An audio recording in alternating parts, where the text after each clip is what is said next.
Pro Series podcast is shifting gears. Instead of expert interviews, we're talking with school leaders about the moments that led them into education and what is currently sustaining their career. These conversations are not just about expertise. They are about the experience and people behind the job. We will hear honest stories, small wins, real challenges, and the tools or tricks helping them keep their heads above water. Each episode shares a glimpse of what it takes to lead a school and stay human in the process.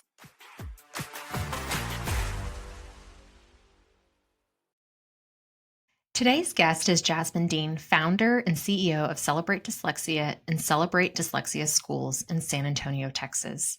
Jasmin is a certified academic language therapist and licensed dyslexia therapist who's made it her mission to change how we understand, identify, and teach students with dyslexia. What started as a personal journey helping her own children learn to read has become a movement, one that brings together families, educators, and even the medical community to close the action gap for the 1 in 5 people with dyslexia. In our conversation, Jasmin shares how she's building a model where every child can thrive, from launching Celebrate Dyslexia Schools to using data and innovation to change systems to developing an open source curriculum that will make effective dyslexia instruction accessible to all. It's a powerful reminder that every challenge can become a catalyst for change. Here's my conversation with Jasmin Dean. Jasmin, so good to see you. Thank you for having me today. Oh my goodness, I'm so excited to chat about this because when we were doing a little bit of prep, I learned so much about dyslexia that I didn't even know until you and I chatted, and then you sent me some resources, which we'll share with our listeners later. But I was like, oh, this is like a word I've heard and I should know it better, but I don't know as much about it as I thought. So I'm excited to continue the conversation and then for you to hopefully share some tips and insights about it with our listeners. So before we jump straight all the way in, I gave them kind of your LinkedIn bio. Okay, so they know a little bit about you, but they do not know who Jasmin Dean is. So give us a little bit of background. How did you get into education and the work that you're doing currently? And then, add as much color as you'd like, because we want to know who you are and how you got here. So, well, I love education. I am a forever student. I keep going back for more. But ultimately, I got into the space as I was sitting at the dinner table with my children in elementary school, trying to help them with homework. No matter how much time we spent, what should have only taken 20 minutes was taking hours. And it just wasn't working. I can be very colorful in the different ways I present things. And I think we learned most of our math facts using jelly beans because the dry erase board was not doing it. Jelly beans and Legos. And I just started realizing that the traditional means of more worksheets and eventually he'll get it was not working for either of my children. So then you got into education started for you at the dinner table. At the dinner table. That's right. That's making me feel better because we're in that we do M&Ms. But I'm kind of thinking maybe because they actually don't love chocolate as much as the gummy candy, so maybe they'd have even more of an incentive to buy jelly beans in bulk and lots of colors on the table. But honestly, I realized that more of the same was not working. It needed to be different. And that was just one of the things that I grasped at. We used all kinds of different things in this house to try to teach how to spell and math facts. And ultimately, once I heard the word dyslexia, when my oldest was in second semester of third grade, and I started looking into it, I realized this is what he had. We kept hearing that if his reading was bad enough, we would meet a reading specialist. And I almost started feeling like the reading specialist was an urban legend because we just never met her. Eventually we met her. And that was because I really wanted to pursue, once I heard the word dyslexia and started researching it, I really wanted to pursue testing. And I really didn't know how to go about doing it. I made an appointment with my doctor, who was also a mother of dyslexic students that could not give me any guidance from the medical field. And at school, I was told that paperwork would come my way, that I had to request it because the teacher did not believe he had it. And that began a several month process of him being tested by our reading specialist at the time. They do it differently now, but at the time, our reading specialist was the one who tested him. Okay. All right. So you've in dyslexia, where did you encounter that term then was it through the school or was it outside and then you had to pursue it yourself? What happened there? So it was at a birthday party across the street from my house. Thank God His for community. Oh my goodness. his third grade teacher was there and was telling me she wondered if her own son was dyslexic. And so when I asked what that was, even though I had met with her several times to see how I could help my oldest, she said, "Oh, it's when kids read the way your son and my son read." And it was just a huge seismic turning point for me. I had never heard the word before. I didn't know it was a thing. And that night I went on to Google and I put, "What is dyslexia?" One of the things that popped up was 100 developmental signs and symptoms. And if your child has 10 or more, get them tested. And he had at least 99 and a half of them. And so it was a win, but it was the beginning of the rest of my life with this particular issue. Keep going. Keep going. Tell us more. Okay, so that starts your journey and then what were your next steps? So after that, I found Overcoming Dyslexia by Sally and Bennett Shaywitz. And I started reading it and I realized that this really was what it was. As we were waiting for the testing to take place, it took about 4 months for the testing and really another month after that until we actually sat around the conference room table and all agreed that this is what he had. But I learned that up to 1 in 5 people have it. I learned that 80% of the prison population is illiterate and half of them are dyslexic. I learned that there's a sea of strengths involved with students with dyslexia, and the weakness is decoding and putting letters and sounds together. But comprehension is a strength, problem solving is a strength, critical thinking is a strength, a lot of the things that really matter in the real world. And so that really started our journey and started my new profession in really leading a nonprofit to bring solutions to our community for other families that were experiencing the same. So just for timeline stamps, right? So this when your son was in third grade roughly, so then you're exposed to dyslexia for the first time. What year was that? That was 2017. Celebrate Okay. Dyslexia began in 2019.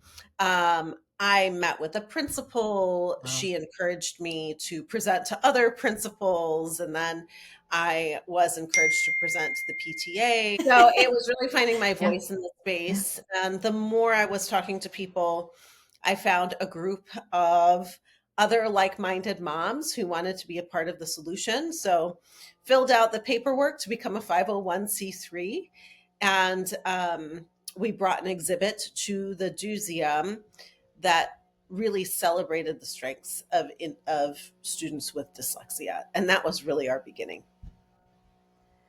Okay, so that was 2019. Celebrate Dyslexia. You stayed in the nonprofit space, which was really just about sounds like advocacy, education, like just trying to get as many people to understand what this is and hopefully help other moms essentially be that birthday party, but for for a wider range. Um, okay, so that was so that's 2019. So then, when did you decide to break into the school space? So Celebrate Dyslexia had three initiatives. Okay. The first initiative was high profile events. The second initiative was really working with the medical community to understand why, when we went to see the doctor, there weren't more definitive solutions presented to families, and really work on solving for some of those barriers. And then the third initiative was an education initiative, which we really intended to be our dyslexia 101 and thought that that was where we were going to stop. We kind of morphed in a couple of different areas, and we got to have a book club where Sally and Bennett Shaywitz from Yale University were a part of what we did. with that book club during COVID. And so she had really talked to me about the importance of opening a school. Fundamentally, part of the fabric of my soul is making sure that anything that's available to my children is available to others. And so having a school that was equitable and accessible was really important to me. And really, ultimately, our goal was that every campus do this well. But one of my board members really started encouraging me to dig in and respond to families that were asking us to consider to open a school.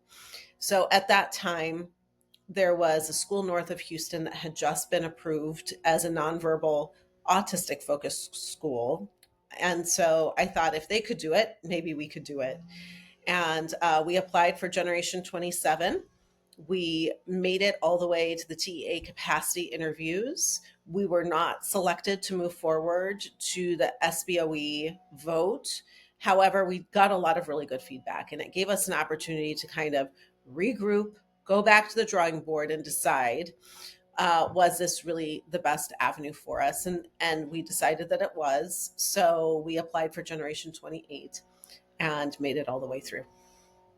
Wow. Congratulations. Thank you. So what year would that have been? Gen 28, is that? I want to say that was 23. Okay. So that's when we began our year zero, and we opened doors to students for the 24-25 school year. So this is our second year currently in existence. Okay, so tell us a little bit about your model of the school. Tell us the ages and all this. Sure.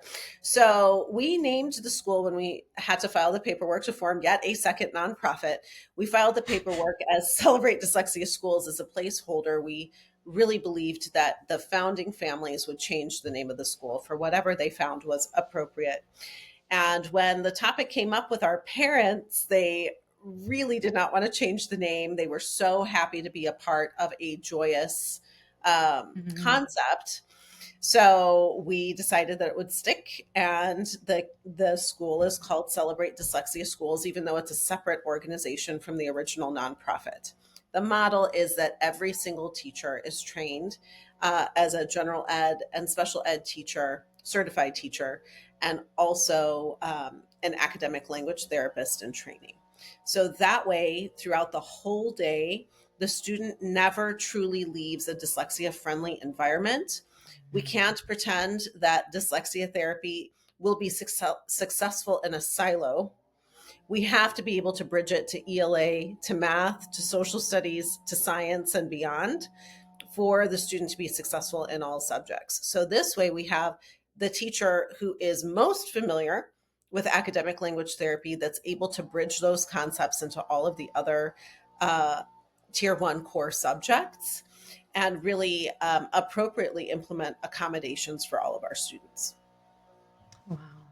So when you're hiring teachers and you've got them coming in, it's their gen ed, right? Like they have got to have their teaching certification, and they don't yet have that academic language therapy. Is that what it is called? Yes. Yeah.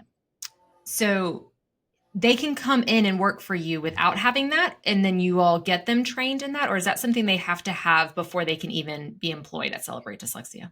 They do not have to have it, but they start their training before students come to campus. So the summer before they start working, they attend almost 100 hours, 100 additional hours to traditional professional development for a teacher.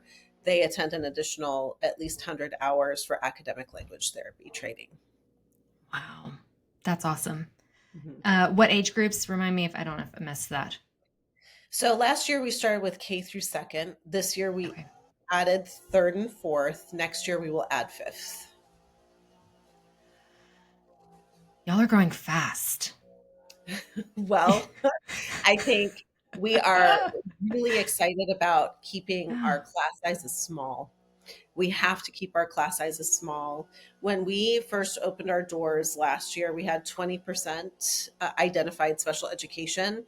This year, when we opened our doors, we already had 60% special ed. Wow. And by snapshot date, which was end of October, we had 77% identified, and the number is climbing. So we really can't have more than that in a classroom. Uh, Even our instructional assistants are also trained in academic language therapy.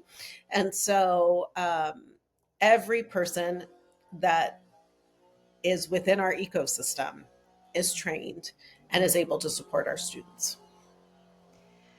So, do you find that because dyslexia is in the name of your school, that you are drawing those families in intent, like I say intentionally, but are they seeking you out at this Yes. point? And okay, so there's Yes. got to be just a really lovely community for those families to be able to lean on each other and just You feel know, supported. I often say that we have the oncology unit of education at CDS. And I think, a lot of times parents come to us emotionally raw because of the experiences that they've had elsewhere. And oftentimes the other thing is that dyslexia is hereditary, so it can run in families. And a lot of times parents have already experienced the struggle and the trauma with older children. And so, right now we're getting youngest children, for example, and they're already coming guarded, like they're ready to advocate and all of that. And really, there's no need for that at CDS because it's all baked into the model automatically for our students. And so watching that guard kind of come down and kids Ah, be really proud of themselves and excited about coming to school. And when we hear parents tell us they're starting to read road signs and they're trying to pick up books now and they want to read, it's such a win. yeah, yeah, especially for a family who's, yeah, like you've mentioned, has older kids, and so they've seen the hardships versus maybe a first-time parent. um, they don't have to hopefully go through that with their kids, but what a gift it is for those that have experienced that before. um, okay, so you mentioned three initiatives. I mean, I obviously this is like usually ed focused, but I just find y'all, because you are first nonprofit turned school, which is like your unique guest in that way. But you mentioned the two other ones, which I don't want to belabor them too much, but I would love. I feel like we'd be remiss not to talk about how those initiatives impact then the work that's also happening at CDS. So you mentioned high profile events, and then this medical, what community, or just this commitment to figure out that. So could you talk a little bit about those other two initiatives briefly and just how they kind of play into all of the work happening at Celebrate Dyslexia? Sure. So ultimately, the school is used as a tool and a lab school for us to really be that tip of the spear in terms of innovation for students with dyslexia, where then we can turn it around and share with our university partners, with the rest of the community, with the other teachers in other public school districts that we work with. So it gives us an opportunity if we're finding a particular piece of it, whether it's benchmarking or whatever it is, math intervention, anything that we experience difficulty with, we know we have to find a solution for and share it with the rest of the community, right? And we have to have the data that shows its efficacy. So with Celebrate Dyslexia, the original nonprofit, we really started with high profile events because we wanted to have non-threatening places of education for our community. So, if you tell families, well, come to the school cafeteria so we can do a presentation on dyslexia, sometimes it's not as warm and fuzzy, right? As a museum exhibit that maybe people stumble on, right? Mm, They aren't intending on learning about dyslexia at the time, but they realize that this is a similar struggle to what their students have and they need to get them tested. We developed an mm, original play with the Magic Theater that won a National Endowment for the Arts Award and has traveled to several other states. So we're extremely proud of that work. And we also collaborated with the local organizing committee for the Final Four in the Read to the Final Four. So that way, they were in 68 elementary schools. We were sure that they had an ultra accessible competition this year where they had minutes of oral listening that oh, counted towards books, and graphic novels were also included in their book lists.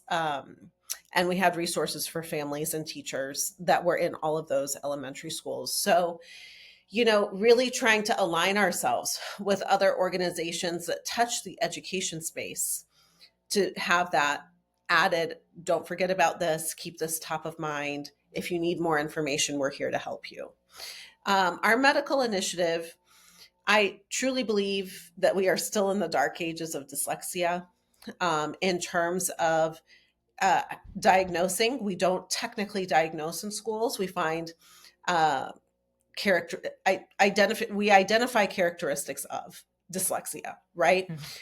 Educators are not physicians, they don't diagnose. It is so important with so many kids that have this, and it's a social determinant of health, that we don't leave it to chance as to who gets the diagnosis and who does not.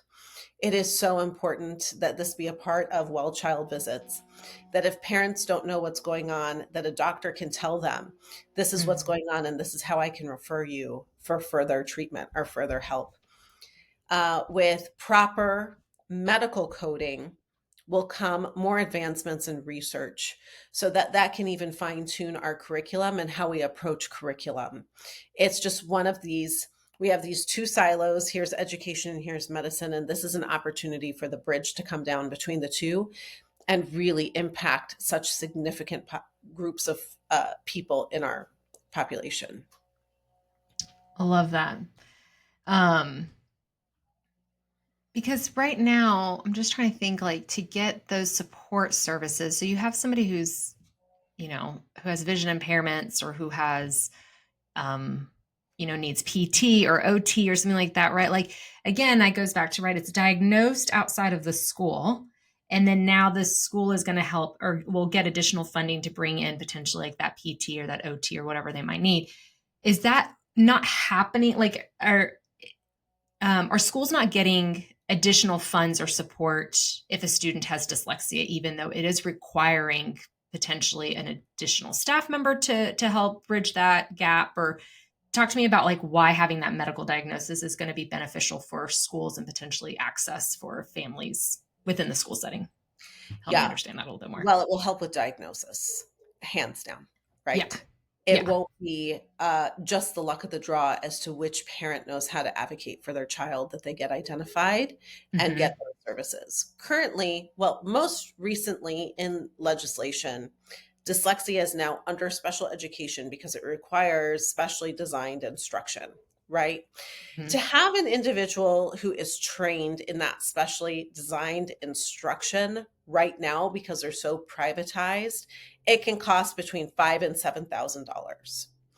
So what we're really trying to do from a systems level is make sure that that training is integrated in education preparation programs, so there isn't a requirement for this type of investment afterwards for teachers. But Hmm. with a medical code properly attached to this, schools will be able to bill Medicaid and SHARS for these services, assisting in their funding, just like they do with speech and just like they do with OT, Got which it. they currently do not. Which they cannot do right now. Interesting. Correct. Yeah. Okay. I like it. Um, all right. Next question. That was like a whole lot. Thank you so much. Like it's quite a big thing you've done just to get into education, and it's not your background. Like at the end of the day, like what? Remind me what you were doing before before you decided I'm going to start this nonprofit. Yeah. So I Like, was managing my husband's medical practice, okay. and that honestly was the best training I could have gotten to open a charter school, in my opinion. I had to learn billing and coding. I had to Yeah. learn compliance with government funding. I had to learn everything about HR, especially during COVID. I had to understand which insurances, I had to learn a lot of the nuances of insurances which needed prior authorization. What did that look like? We had to coordinate also with the operating room at the hospital. So there were a lot of moving parts, but one of the biggest learning curves was learning an electronic medical record and understanding how that worked. And, in education, we have very similar processes. We receive governmental funding. There is billing and coding, which is called PEAMS. We have to maintain records in a very what it's called FERPA on the education Mhm. side, it's HIPAA on the medical side. And at the end of the day, I take this as seriously as what a medical practitioner would take as malpractice. You know, if a parent is trusting their child to us for 180 days and they don't end the year significantly growing in academics and in literacy, we haven't done our job. And so it's really, really important that we maximize every instructional minute and take it that seriously, that this will impact the social determinants of health for these students and impact the trajectory of their lives if we don't expertly teach them how to read. Yeah. Um, well, it sounds like there probably could be a lot, but talk to me about like what is the most challenging aspect of your role right now? Because it's the fact that you are essentially managing two nonprofits, right? And having to bridge that gap and figure out kind of where you land. And then, of course, these three very disparate initiatives, like have very, I mean, in and of themselves are their own beasts. So, and you've just decided you're going to tackle all three. So, yeah. So, what's the most challenging aspect right now? Right You now. know, I don't see the challenge in terms of negative as much as I see all of the opportunity and the excitement. We live in such an incredible community where doors have opened and people want to be a part of this change. I will say there aren't many in this space. So, you know, when it comes to people power, there's few of us. But the good news is that team is growing. And so that expertise is growing. And especially with our collaborative work with other public schools and other universities, it's not just growing in width, it's growing in depth. And I think once a couple of other levers are pulled in terms of the systemic barriers that we've identified, it will really open the floodgates of possibilities for advancements in the future. How many years? Because you're using your school as what you like, right? This lab school, this like you're Mhm. trying to pressure test it and see if it's going to be worthwhile in other schools. How long do you think you need, and how many years of data do you need to be able to say like, yes, there's like proof in its efficacy, and now we can give this because right, I think that's something you've been very clear about. Like this is something for all. Like this is not something we're trying to Mhm. hoard, and it's Mhm. just for Celebrate Dyslexia schools, but it's something that you want to be in every school if possible. And so, yeah. So how what's the runway of that look like? So I hope it's very short, but we're in it for the long haul. One of my heroes in, you know, transformative space was the founder of the Susan G. Komen Foundation. And when you read about transformative change in a lot of other areas, not just in education, you know, in her situation, she was looking back over a nonprofit lifespan, sorry, of 40 years, and you know where they started and where they had gotten, and kind of the evolution of the nonprofit through that process. It didn't start one way and stay stagnant. It kept pushing the needle forward right as it needed to. And that's, I think, one of the really exciting things about a nonprofit. It is living and it is breathing, and it should be able to respond to the market and what the market needs. And so I don't have a timeline for you.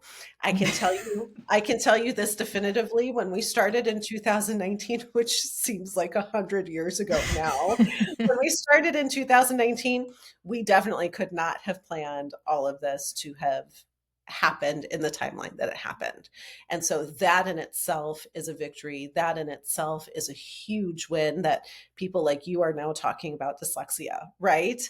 Yeah. And just one of those measures that we're looking at in terms of impact. But, you know, when we can't meet enrollment because everybody else is doing this well, that'll be an indication to us that maybe we don't need to have a school anymore. Mm. Um, but until things like that happen, until we see that happen, we're in it for the long haul for the service of the community and to really make sure that the 1 in 5 are served well, their families have a place where they can get answers, teachers and physicians can get trained. We can develop the curriculum needed for all stakeholders moving forward. And we're just really grateful to be in this space. All right. Well, you touched on a couple of things. One is just where you thought you would be, at this point, and it's different. But maybe what's something else that you're really proud of in your current work? What I'm really proud of is hearing a child read. It's like, I would I imagine. imagine seeing a baby born, but honestly, when you receive a student that cannot decode a word, and then within 10, 11 weeks is now putting these letters together, not only making appropriate sounds, but understanding what they're reading, it is such a win. It is such a win, and it is something that I was not able to find for my children. And so I'm very, very happy that I can offer it to the community. When I hear a parent say, we didn't have a struggle with dyslexia, we had a place where we could go. They were able to identify our student, and now my student is reading. That's the next generation. That's why we're doing this, so that the narrative for the next generation is different than mine and the generations before. I worked briefly, or not briefly. I taught briefly. I worked for close to a decade at a school in Memphis, but it was middle school, and we had some kids come into us in sixth grade not reading, and I don't remember whether or not they had dyslexia or if they just had come from just schools that didn't just kind of let them keep going through, and they just never learned to read.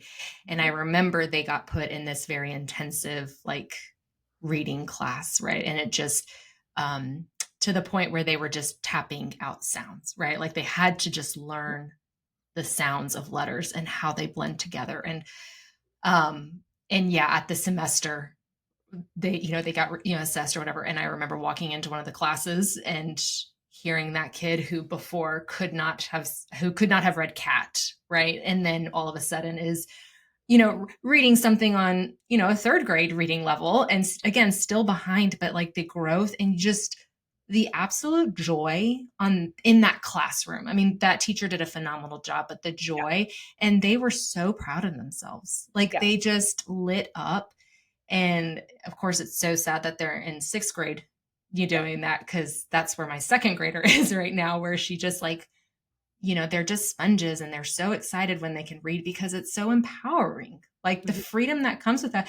My daughter loves that now she can look and see my text messages. Like she's like, there are no secrets, mom. You're like, oh, I gotta remember, but it's just like it allows for them to kind of really navigate this world with a lot of independence. And so, yeah, I bet you are proud of that, and you should be. That's Yeah. huge. The That's fact that our huge. society is okay with so many not reading really should be a wake up call. Yeah. Yeah. We're not talking about we expect everyone to be curling up with Shakespeare and loving it. No. No, this is a basic function that you Yeah. have to be able to do. And the fact that they're in sixth grade, the fact that kids are graduating high school not able to read, to me, is the ultimate malpractice. It's Yeah. I mean, that's a completely excusable. powerful word you're using, but like, it is our job as educators to Yeah. like, it's like there are some bare minimum requirements, and basic arithmetic and probably reading should be the tippy top. So, What we're saying is that they are educated enough to launch into the world. yeah. And if you can't fill out an application, if you can't read a text message, if you can't, um, you know, go to a bank and open a bank account independently, if you can't Yeah. vote, if you can't Yeah. read the back of a package at HEB, are they really ready? Right. Are we really launching them educated? We've Yeah. exposed them to curriculum, but it does not guarantee that they are educated. And so I think um, there's a lot of opportunity and there's a lot of work to do. Yeah. Um, my next question is, I truly believe every school leader, and I'd be curious, like, do you view yourself as a school leader? Well, I guess I have to, but that's not really. I find you I know? view myself as a problem solver. Yeah. I view Yeah, it myself is as you a problem you are in solver. this. yeah, you're in this kind of unique place where, um, again, not that it happened on accident. It was very intentional. Y'all, dipping your toes or, opening the schools, but it just like wasn't wasn't necessarily where you thought you would be.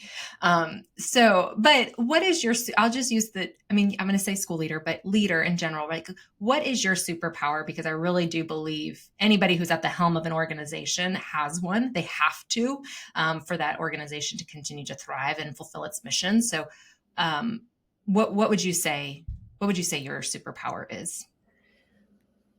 Well, I think it's twofold. I think it's my personal experience as a parent and my continuing experience as a parent. I think everybody expects that I have the sitcom ending, and I don't when it comes to my own children. So I still live in this trench. I know what it looks like.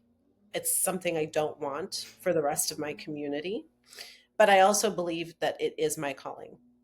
And it's what gets me out of bed in the morning. It's what gives me strength when I don't feel like I can and I don't have any more energy to give. Somehow, I truly believe that this is my calling. I can't not do it. It is a privilege to be in this space, and it is a privilege to work with the other leaders that I get to work with, and really seeing change come to our community. So it's just as organic for me as breathing. And I'm just so grateful that we've been able to take a really tragic story for my family and turn it into something good for everybody else. Yeah, that's a gift. Thank you. Thank you for that.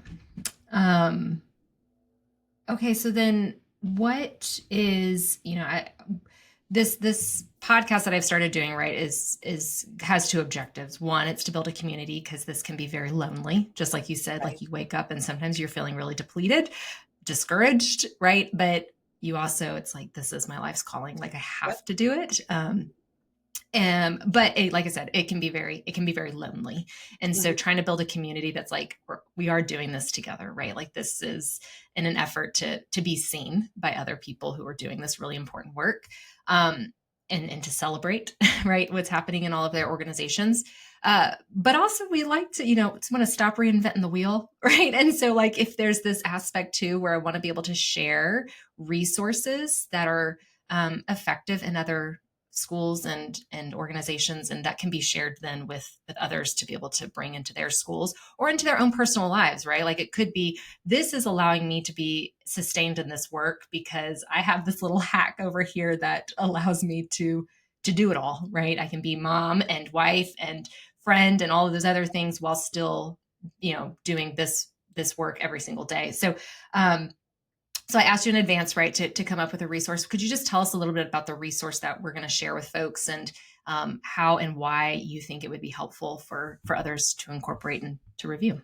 Sure. I think you're referring to the flyer, right? Yes. Yes. Okay. So we have a flyer with information. I would really encourage everybody to go to our website and peruse that to see what is helpful for you. Feel free to reach out to me. My contact information is on the website.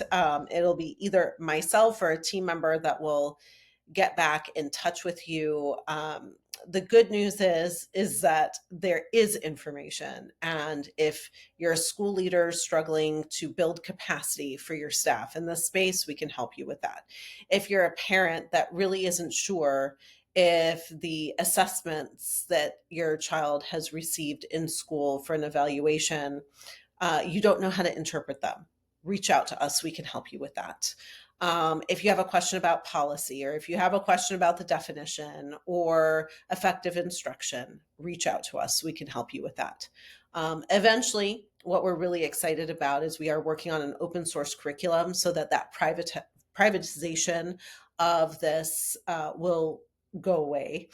And hopefully, whether you're homeschooling, whether you're K 12, whether you're in higher ed, whether you're in medicine or adult literacy or whatever it is, you will have a solid curriculum that will be cost free, that you will be able to access and use with your students. So that is not ready yet, but it is coming. So we are super excited about that. If you're interested in piloting that, we're happy to have that conversation as well.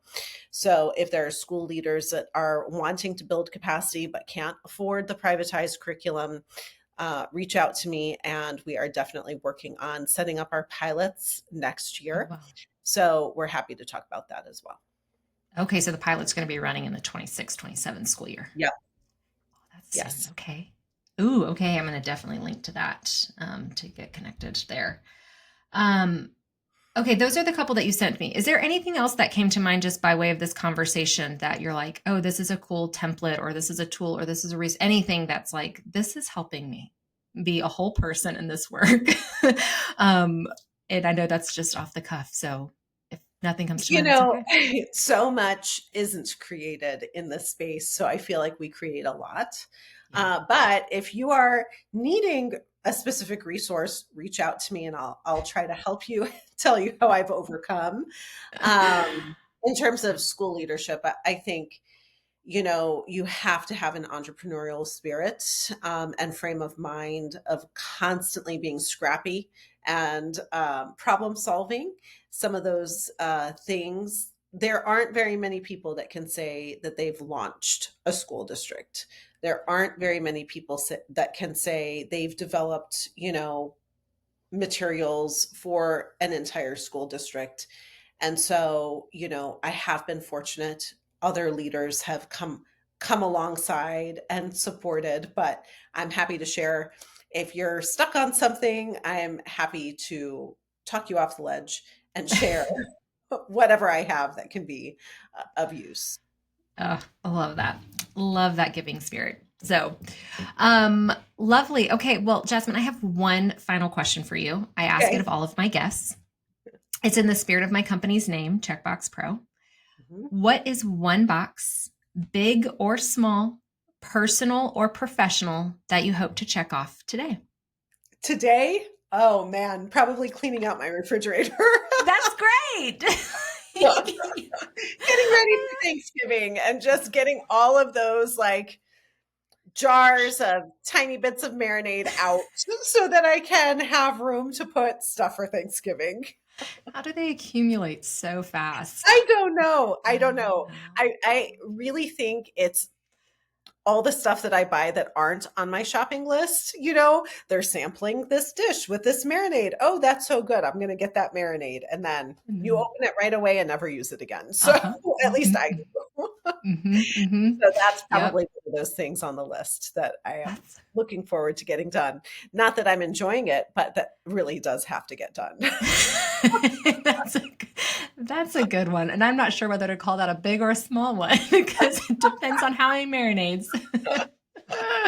You might have inspired me like to throw out the little half. My husband makes fun of me. He's like, Missy, are you really going to save those two chicken nuggets? And I said, Right. listen, those two chicken nuggets plus like that half of a chicken breast plus that like single serving of vegetables, that is a meal for one of our children.